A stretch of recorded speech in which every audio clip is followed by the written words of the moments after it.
তিনি ছিলেন দ্রোহের কবি, প্রেমের কবি, সাম্যের কবি। তিনি আমাদের জাতীয় কবি কাজী নজরুল ইসলাম। 1899 সালের 24 মে পশ্চিমবঙ্গের বর্ধমান জেলার ছোট্ট গ্রাম চুরুলিয়ায় জন্মগ্রহণ করেন নজরুল। দরিদ্র পরিবারে জন্ম নিয়েও তিনি ছোটবেলা থেকেই ছিলেন সংগ্রামী। কখনো মক্তবে কোরআন পাঠ করেছেন, কখনো লোকগান গেয়েছেন, আবার কখনো লেটো দলে কাজ করেছেন। এই বৈচিত্র্যময় জীবনই তাকে পরবর্তীতে তৈরি করেছিল এক অনন্য প্রতিভায়। বাংলা সাহিত্যে নজরুলের আগমন যেন ঝড়ের মতো। তার বিদ্রোহী কবিতার উচ্চারণ, বল বীর বল উন্নত মম শির, শির বেহারি আমারই নত শির, ওই শিখর হিমাদ্রি, বল বীর বল উন্নত মম শির।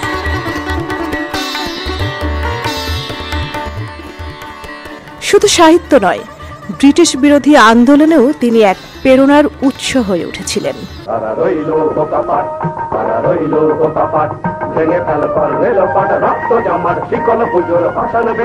নজরুল শুধু বিদ্রোহ নয়, প্রেমেরও কবি।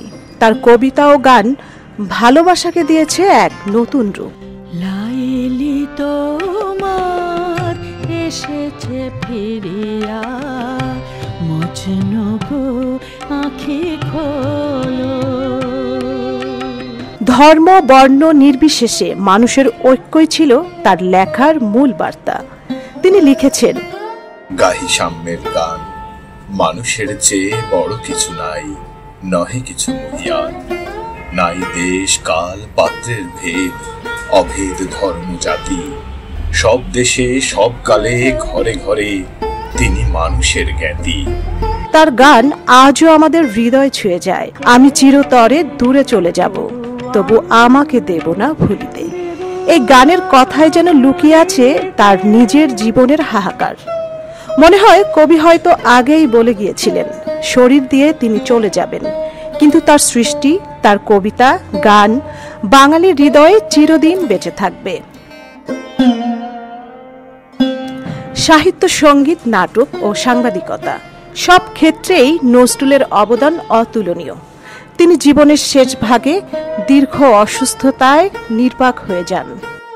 1972 সালের স্বাধীন বাংলাদেশের সরকার তাকে সম্মানের সাথে ঢাকায় নিয়ে আসে এবং 1432 খ্রিস্টাব্দে 12 ভাদ্র ঢাকার পিজি হাসপাতালে তিনি শেষ নিঃশ্বাস ত্যাগ করেন।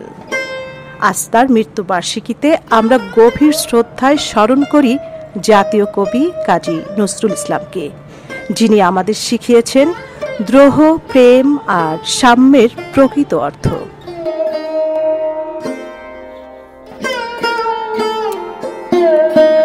সঞ্জিদা জুথি, সারা বাংলা।